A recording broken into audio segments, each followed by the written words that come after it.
महाराष्ट्र में विधानसभा चुनावों के नतीजे आए करीब 10 दिन बीत चुके हैं, लेकिन अब तक मुख्यमंत्री के नाम को तय नहीं कर पाया गया। सीएम के चेहरे की सियासी मिस्ट्री अब तक उलझी हुई है। कार्यवाहक सीएम शिंदे बीमार हैं, अजीत पवार दिल्ली जा रहे हैं, लेकिन फैसले को लेकर होने वाली बैठक पेंडिंग है। बीजेपी ने महाराष्ट्र के लिए अपने 2 पर्यवेक्षकों के नामों की घोषणा कर दी है। केंद्रीय वित्त मंत्री निर्मला सीतारमण और गुजरात के पूर्व सीएम विजय रूपाणी ऑब्जर्वर बनाए गए हैं। 4 दिसंबर को मुंबई आकर बीजेपी विधायकों से ये मुलाकात करेंगे। इसके बाद बीजेपी विधायक दल के नेता का चुनाव होगा। सीएम की रेस में बीजेपी की ओर से देवेंद्र फडणवीस अब तक तो सबसे आगे है, लेकिन पेंच कहां फंस रहा है, इसकी तस्वीर आने वाले 2 दिनों में साफ हो जाएगी, क्योंकि महाराष्ट्र बीजेपी के अध्यक्ष ने मुख्यमंत्री के शपथ ग्रहण की तारीख और जगह की घोषणा कर दी। साथ ही पीएम नरेंद्र मोदी समेत कई दिग्गजों के इस समारोह में शामिल होने की बात भी कही गई है। लेकिन जब सब कुछ तय हो चुका है तो फिर नाम तय क्यों नहीं? ऐसा कौन सा पेंच है जो सारे मामले सुलझ जाने के बावजूद अब तक नाम पर फैसला नहीं हो पाया? महायुति की बैठक पर बैठक हो रही है, मंथन पर मंथन चल रहा है। दिल्ली, मुंबई और सतारा तक हर कोई यही पूछ रहा है कि सीएम महाराष्ट्र का कौन होगा और कब होगा। मेरे साथ इस वक्त खास मेहमान जुड़ चुके हैं। वरिष्ठ पत्रकार प्रकाश चंद्र होता जी हमारे साथ जुड़ चुके हैं, और मुंबई में बीजेपी मुख्यालय से इस वक्त हमारे साथ सौरभ पांडे जुड़ रहे हैं। सौरभ, आपके पास जाएंगे। कोई ताज़ा खबर आपके पास? अभी तक क्या कुछ चल रहा है वहां पर? कोई नाम साफ हो पाया क्या सौरभ?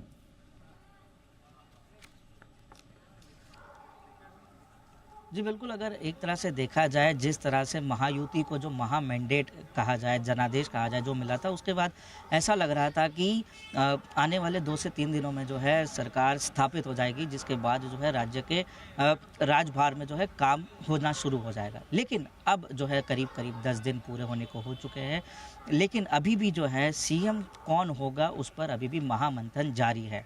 अगर महामंथन की बात की जाए तो महामंथन मुंबई से लेकर दिल्ली तक जो है ये मंथन चल रहा है, जहां पर तीनों अलग अलग पार्टियों के जो नेता हैं वो मंथन किए जा रहे हैं। जहां एक तरफ एकनाथ शिंदे को उनके पार्टी ने जो है विधायक दल का नेता चुन लिया है, वहीं दूसरी तरफ अजीत दादा पवार को भी उनकी पार्टी के नेताओं ने जो है अपना नेता चुन लिया है। अगर बात की जाए पार्टी के लोगों की, तो वो चाहते हैं कि उनके नेता ही जो हैं इस राज्य के कार्यभार को संभाले। लेकिन अब जब फैसला दिल्ली पर है, तो अब ये देखा जा रहा है कि कौन होगा राज्य का अगला मुख्यमंत्री। क्योंकि अगर प्रबल दावेदारी की बात की जाए तो जो जानकारी सूत्रों से मिल रही है वो ये है कि प्रबल दावेदारी इस वक्त भी जो है महाराष्ट्र के पूर्व मुख्यमंत्री देवेंद्र फडणवीस की ही है। लेकिन अब जो कि पेच जो है इतना फंसते जा रहा है, क्योंकि बैठकों का दौर जो है अभी भी जारी है। आने वाले दिनों में हम देख रहे हैं कि पर्यवेक्षक जो है वो पहुंचेंगे मुंबई। तो जब ये मुंबई पहुंचेंगे, जो ऑब्जर्वर्स बीजेपी द्वारा नियुक्त किए गए हैं, तब हो सकता है कि धीरे धीरे जो अब तस्वीर है वो साफ होती नजर आएगी। जब ऑब्जर्वर पहुंचेंगे, वो विधायकों के साथ बैठक करेंगे, उसके बाद जो विधायक दल का नेता चुनकर आएगा वो जो है अब इस राज्य का जो है वो। इसके अलावा और किसी का नाम तो नहीं उछल रहा है ना? अभी तक तो देखा जाए तो चुनावी गलियारे से जो निकल कर आ रही है खबरें, उसमें अभी तक ऐसा कोई भी नेता नहीं है जो देवेंद्र फडणवीस को पीछे करते हुए नजर आए। लेकिन अगर बात की जाए बीजेपी की, तो बीजेपी में हमेशा ही हमने देखा है कि आउट ऑफ द बॉक्स जो आइडियाज़ होते हैं वो देखे जाते हैं। सरप्राइजेस के लिए जो हैं वो बड़े पैमाने पर हम जानते हैं कि बीजेपी में सरप्राइजेस की अगर बात की जाए तो उसमें कहीं कमी नहीं है। अगर बात की जाए राजस्थान की, इसके अलावा और भी कई ऐसे राज्य हैं जहाँ पर हमने देखा था कि एक अलग ही सरप्राइज जो है वो देखने को मिला था बीजेपी द्वारा। बहुत बहुत शुक्रिया। आप नज़र बनाए रखें सौरभ, आएंगे आपके पास अपडेट्स के लिए भी। प्रकाश सर, अभी तक नाम तय नहीं हो पाया। अब इसमें 2 सवाल उठते हैं, नाम तय नहीं हो पाया या शर्तें तय नहीं हो पाई हैं, पहला। और क्या वाकई में नाम तय हो गया है? ऐसा तो नहीं है कि फडणवीस के साथ अब कुछ और नामों पर भी चर्चा हो रही हो? आपका आकलन इस वक्त क्या? जो दूसरा था वो ज्यादा मुझे सही लग रहा है। शर्तें तय नहीं हो पा रहा है। देखिए, जिनको पर्यवेक्षक बनाया गया है दीपक जी, वो दोनों हेवी वेट पॉलिटिकल लीडर्स नहीं है। ठीक है, निर्मला सीतारमण हेवी वेट मंत्री हैं, लेकिन हेवी वेट पॉलिटिकल लीडर नहीं है। तो इसका मतलब है कि केंद्रीय नेतृत्व तय कर लिया है उनको क्या करना है। अब अजीत दादा, अब शॉर्टेज है 1 दर्जन विधायकों की पूर्ण बहुमत के लिए, और अजीत दादा के पास 3 दर्जन विधायक हैं। एक इंडिकेशन ये है। दूसरी तरफ जिस तरह से सीधे आए और मुख्यमंत्री जी, कार्यवाहक मुख्यमंत्री, और वो चले गए सीधे अपने इलाके में, वहां से बीमार पड़ गए, और ये बातें आई और फिर उन्होंने बयान दिया कि जो भी प्रधानमंत्री, गृह मंत्री और जेपी नड्डा निर्णय लेंगे मैं उससे सहमत हूं। यानी हम जो सहमत या महायुति की जो भी निर्णय है वो बात नहीं है, तीनों पार्टी का निर्णय वो प्रधानमंत्री अमित शाह और साथ में जेपी नड्डा पर छोड़ दिए। ये अपने आप में दिखा रहा है या बता रहा है कि इसका अर्थ क्या हो सकता है। कई बातें हैं। और देखिए, शिवराज सिंह मध्य प्रदेश को जिताए, लेकिन बाद में वो दिल्ली चले गए। वैसे देवेंद्र फडणवीस पूरे महाराष्ट्र के दूसरे ऐसे मुख्यमंत्री हैं पूरे महाराष्ट्र के इतिहास में जिन्होंने 5 साल पूरा किया है मुख्यमंत्री के रूप में। यानी कि राजनीतिक अस्थिरता की अगर बात करें, 5 साल तक पूरा करने वाले मात्र 2 मुख्यमंत्री हैं। तो फिर देवेंद्र फडणवीस कंटिन्यू करेंगे या किसी और नाम पर चर्चा होगी? दूसरी तरफ अगर पुरानी बातों को अगर याद करें बड़े बुजुर्गों की, तो एक बात होता है, पहले लगन तैयार हो जाता है, मुहूर्त निकल जाती है, और फिर परिवार वाले बोलते हैं भाई जल्दी हमको निर्णय लेना है कि शादी कहाँ करानी है। तो यहाँ भी कुछ वैसा ही है कि दूल्हा बोले या दुल्हन बोले तैयार हैं, लेकिन कि कौन होगा ये तय नहीं है। क्या स्वयंवर होगा या निर्णय होगा? बट ऐसा क्या हुआ प्रकाश जी, ऐसा क्या हुआ कि देवेंद्र फडणवीस, जो कि कंसीडर किए जाते थे ऑब्वियस चॉइस फॉर सीएम, अचानक से उनके फॉर्मल सिलेक्शन में डिले होता है, फिर उनके नाम के अनाउंसमेंट में डिले हो रहा है? क्या इस बात की पॉसिबिलिटी है कि वो साइडलाइन हो चुके हैं प्रकाश जी? अच्छा, चलिए थोड़ा इतिहास के 2-4 पन्ने को पलटा दे। हरियाणा में जिनको मुख्यमंत्री बनाया गया, खट्टर साहब को, वो पहली बार विधायक बने थे, उससे पहले वो विधायक भी नहीं थे, और उनका नाम की घोषणा हुई। आए मध्य प्रदेश में, जिन्होंने जिताए उनको नहीं बनाया। छत्तीसगढ़ एक से एक धुरंधर थे, उन्होंने विष्णुदेव साय को चुने। ओडिशा की बात जाए, धर्मेंद्र प्रधान से लेके अपराजिता से लेके कई नामों थे, लेकिन चयन हुआ किसका?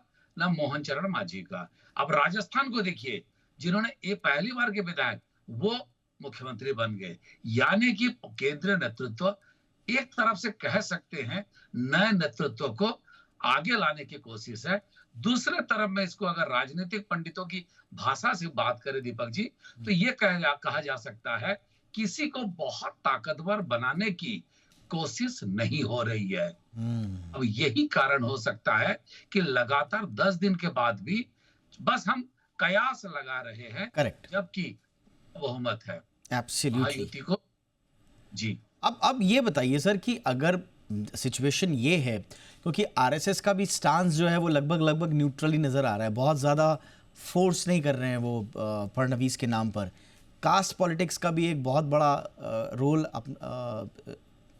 लग रहा है, क्योंकि फडणवीस ब्राह्मण जाति से आते हैं, आपको मराठा जाति का सपोर्ट चाहिए, बाकियों का भी चाहिए, तो वहाँ पर एक बड़ा पेच फंसता हुआ नज़र आता है। लेकिन फिर सवाल ये है कि फेस कौन होगा, और फेस इसलिए सिग्निफिकेंट है और इम्पॉर्टेंट है क्योंकि आपके 2 पावरफुल डिप्यूटीज़, अब एकनाथ शिंदे डिप्यूटी बनेंगे नहीं बनेंगे अलग बात है, लेकिन जो भी बनेगा वो उतना ही स्ट्रांग पोजीशन में होगा जितने एकनाथ शिंदे होने चाहिए।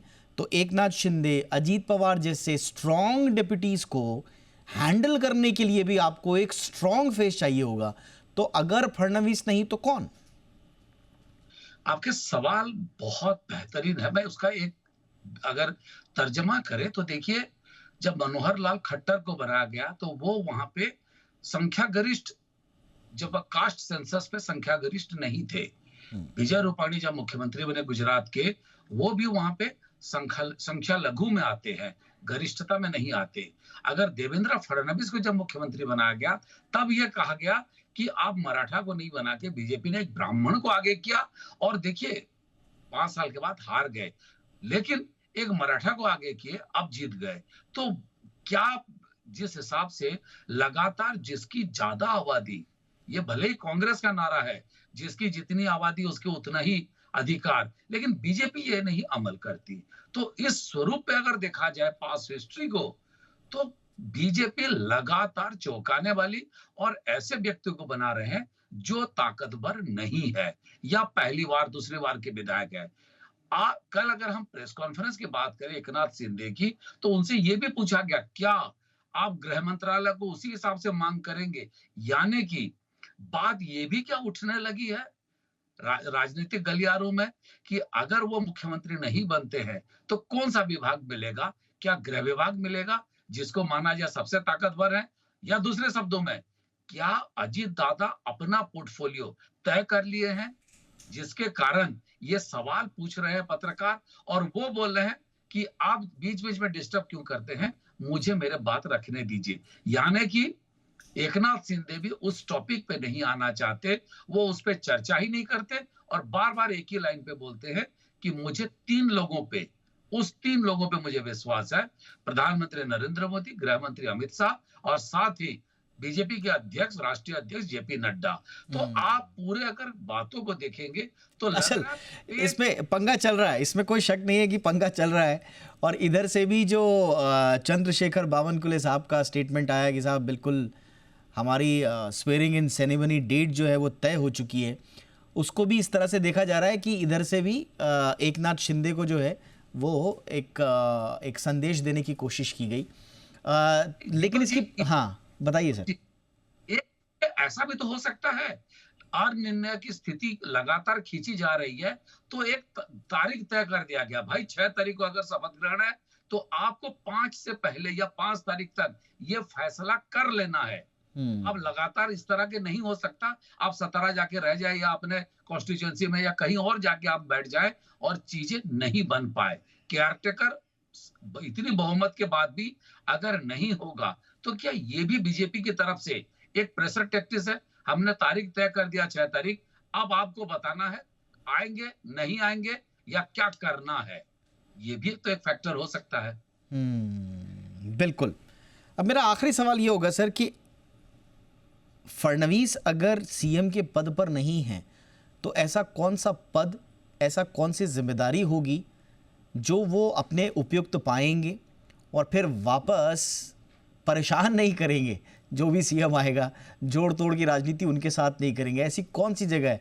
बात तो चल रही है राष्ट्रीय अध्यक्ष की, उसमें बहुत सवाल हैं, लेकिन ऐसा कौन सी जगह होगी उनके लिए? राष्ट्रीय अध्यक्ष ही वो एकमात्र जगह होगी या कुछ और भी? सर, जो आदमी बुलेट में घूमते थे उनको सीधा बुलेट से लेकर बुलेट प्रूफ के गाड़ी में बिठा दिया गया, उनको मुख्यमंत्री बनाया गया।